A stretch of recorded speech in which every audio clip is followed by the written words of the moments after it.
I'm kind of out of practice with this. I'm just sorry in advance, everyone, because I went on holiday. I went to New York. I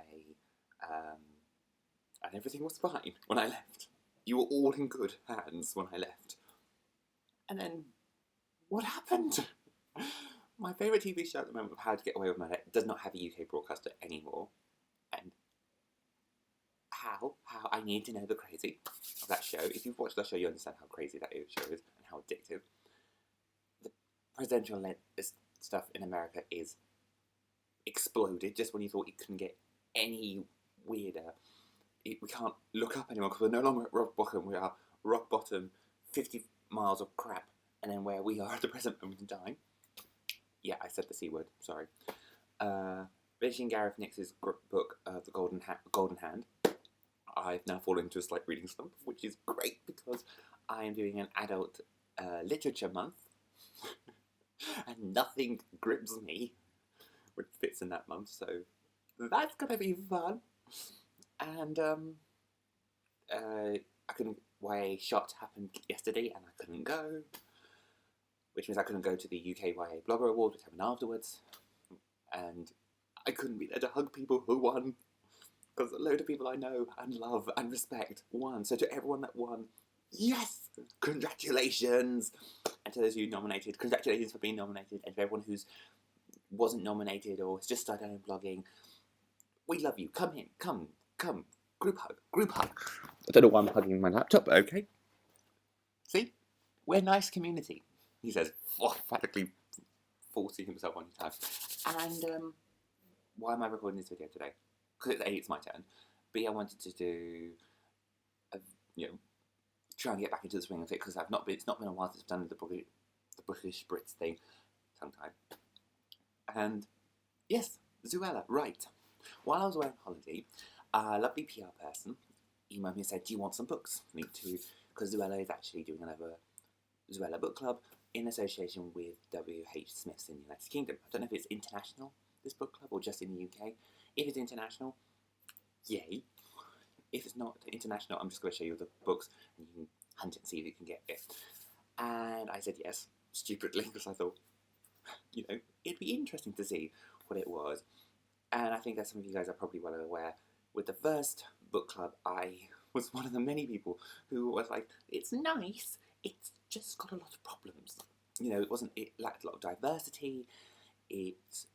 Well, for a start, it was very much in one genre, which was barring one book, every book was contemporary. There was a romance in it.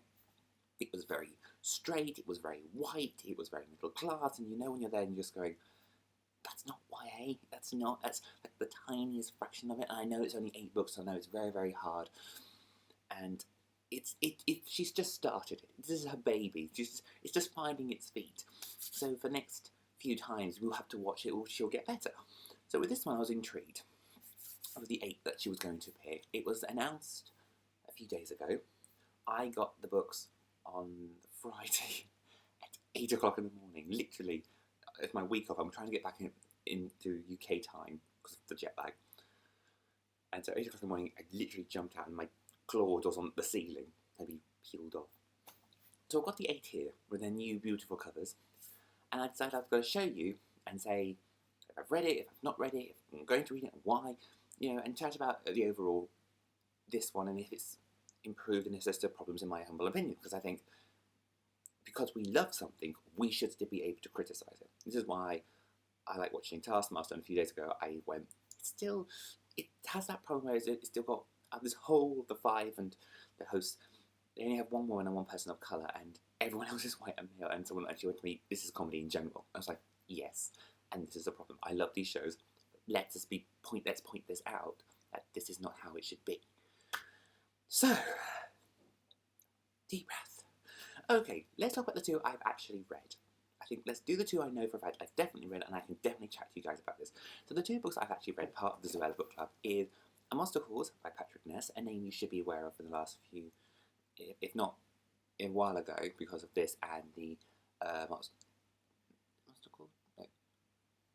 The Knife of Chaos Walking. I couldn't remember what the series was called. So, trilogy, and also he's now the showrunner of the Doctor Who spin-off Class, which is on BBC Three. The first 2 episodes, I believe, is on now.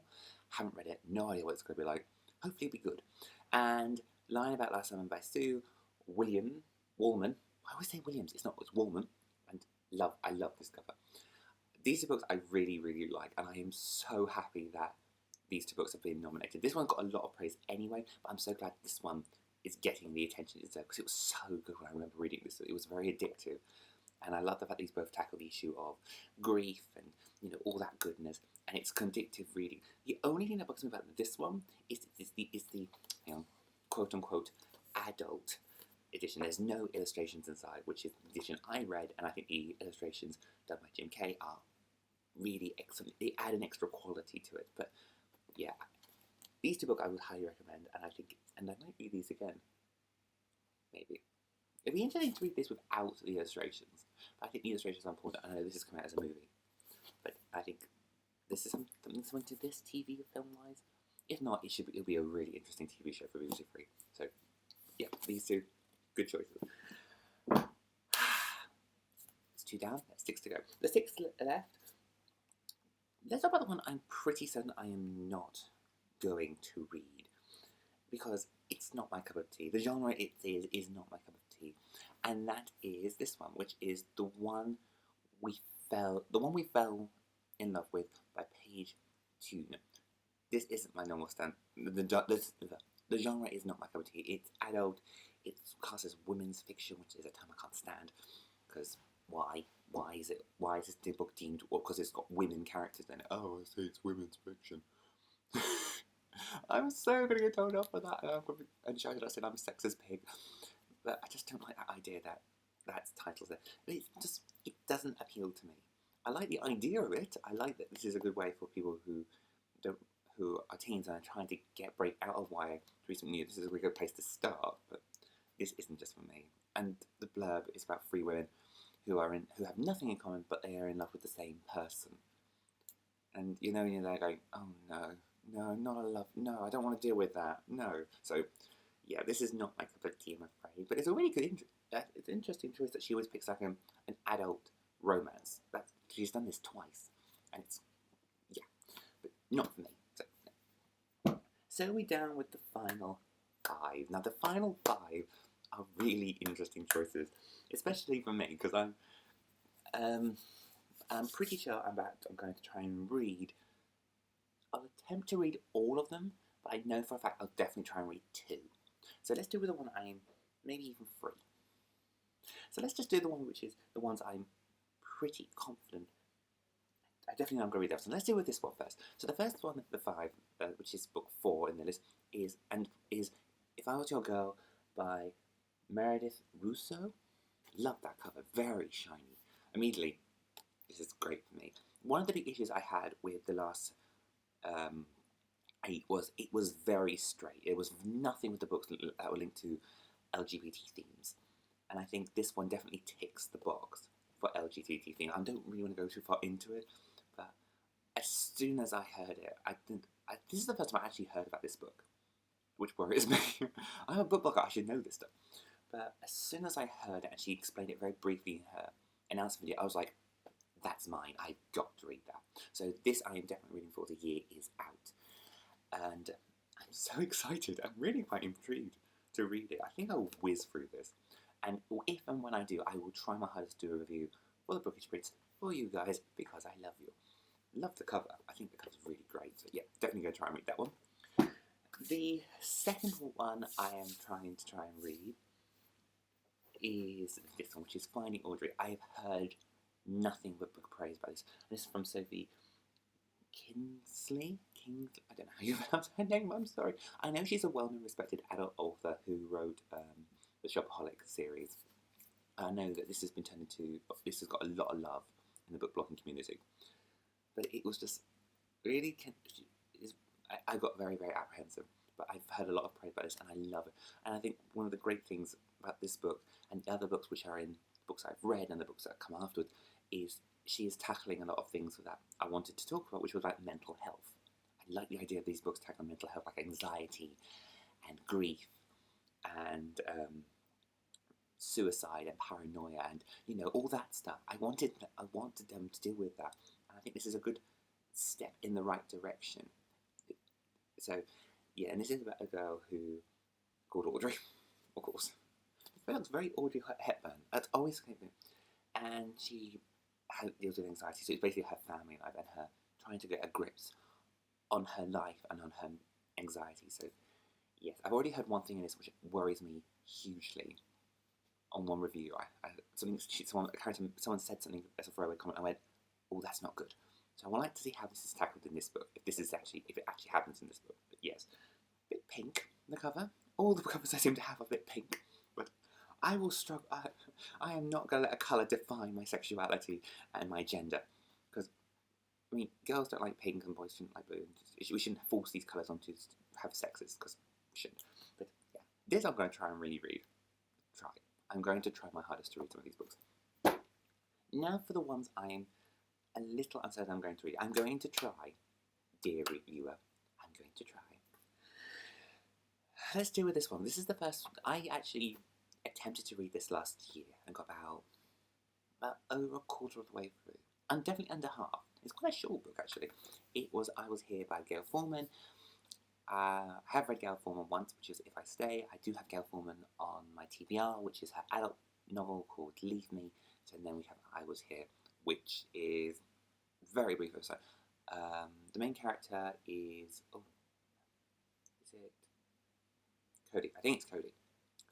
Cody, it follows a girl called Cody who discovers her best friend's committed suicide, and it's her trying to cope with that, and then trying to figure out why her best friend took suicide. And yes, I did get a bit into this, and then, when you're reading it and you're like, oh, this could be quite emotional, and you don't think you're emotionally impaired, I kind of remember putting it down and going, I can't remember if I wanted to keep going or not. I know, but everyone says to keep going with this, the payoff is brilliant, but I kind of remember it not being like If I Stay, and I read If I Stay years ago, and I loved it. So I'm going to try again with this. Hopefully, I will get to the end. I love the cover. I can't admit this, but all these new covers for these books which are exclusive to H. Smith's, is so interesting. They're always very, very cool and very different and quirky. Now to the final two. Now these two are themed, so I'm going to do them both at the same time, because one is linked to Halloween and one is linked to Christmas. So the Halloween read, which will freak you witless from what I've been told, is Frozen Charlotte by Alex Bell. And it sounds terrifying. Everything I've heard about this book is scary. And I'm not the biggest horror nut, but I've been told you never look at dolls in the same way again. Okay, not going to read this. It's quite scary, but I will. I'm intrigued. I am intrigued about this one. And the Christmas one, swapping hands, is this one, which is The 12 Days of Dash and Lily. This is a sequel, quote unquote, of The 12 Days. I think it's days. Hang on. Is it in here? Is it in here? Is it in here? No, because apparently the list that's in here is actually only linked to what this book has been published by this publishing house, and the book I'm thinking of is actually published with another publishing house. Okay, so in the first book they have this red book, and now they've been dating for over a year. So it's Christmassy. It's so thin, like literally you could blitz this out Christmas Eve hot chocolate, and I think you'd be great. So yes, so I think this is going to be very interesting next. Am I happy? Because the main question that we had with the last one was it lacked a lot of diversity. It's definitely going in the right direction. There is still a lot of things to improve on. Having one book featuring LGBT, it's great, but there could be more. And I think all books in here, the main characters are still predominantly white, which again, that could be improved on hugely, because England is not pure white people. We're not just a white-only country. We have people with different colours, skins living here, and different religions and different sexualities. And so it's important we have books that reflect the world we live in, the country that we live in, and to talk about issues that need to be raised, such as mental health, such as disability, such as religion, such as sexuality, and and she's going in the right direction. This is leaps and bounds better than the first 8. There's a lot of room for improvement. There still needs to be room for improvement, I think. With the next, if she does another 8, which she probably will, because this is doing huge for Waterstones Smiths. Ooh. See, it's been a while since I've done vlogging. I think, as I was saying, this is a hugely successful thing for the Brits Smiths and for her. So, of course, they're going to keep doing it as long as it makes them money. But there has to be some room for improvements, and whether it is she's actually picking these or publishers are giving money to the Brits Smiths to say, could you consider this, which is probably what's happening with some of them, then more needs to be done. More needs to be done to reflect the world we live in. This is doing a good start, but there needs to be more. But, as I've said, these are a good 8. They're not awful. We're not going to go around and go, these books are terrible. They're a good 8 and a nice mix of genres, which was good as well, because we have, yes, most of them contemporary, but we have romance, we have horror, we have sexuality and friendship. So, yes, we're doing good, but more could be done. And that's it. I'm going to do no more of a video because after going for 16 minutes and talking now, I bet you all go there going, will he just shut up? Anyway, I shall do a video in a few weeks' time. Hopefully I will do a review. That is the plan. Whether I stick to it or not is another matter. I'll probably do it like a minute long, a 6-second review. That'll be fun. Anyway, gotta go. Hope you have a lovely day. Hope you keep reading, and I shall chat to you soon. Oh, comments. If you want to leave a comment down below on what of the 8 books you're going to read from the Zoella's list and what you think of Zoella's list, please do so. I will try and reply to them in the coming few weeks. So, bye guys.